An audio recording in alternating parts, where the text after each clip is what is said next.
इकडं मी उपवासाची पुरी बनवणार आहे, त्यासाठी बटाटे शिजायला टाकते. चला आता बटाटे शिजायला टाकले. इकडे 1 वाटी साबुदाणा घेतलाय. आता हा आपण भाजून घेणार आहोत. आता इकडे हे आपण भाजून घेणार आहोत.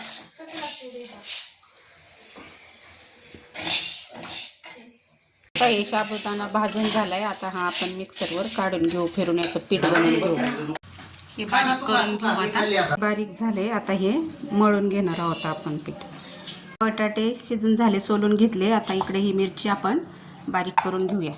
हे पीठ आपण साबुदाण्याचं चाळून घेतलंय. याच्यामध्ये चवीनुसार मीठ टाकलंय आणि आता हा बटाटा आपण याच्यामध्ये टाकून घेणार आहोत आणि ती बारीक केलेली मिरची ती पण याच्यामध्ये आपण टाकून घेणार आहोत.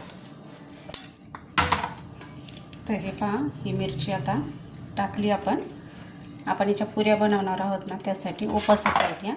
आणि आता हे मळून घेते आणि याच्यामध्ये 1 चमचा तेल टाकणार आहोत आणि पाण्याची गरज वाटली तरच पाणी ओतायचं आहे, नाहीतर ह्यानेच मळून घ्यायचं.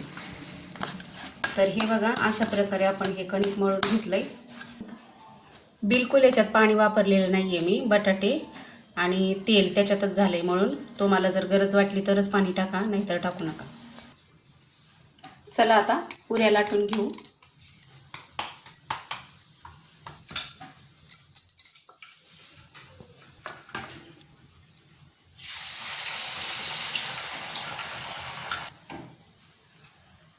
तर हे बघा, प्रकारे पुरी बनवायची. मस्त टम फुगली.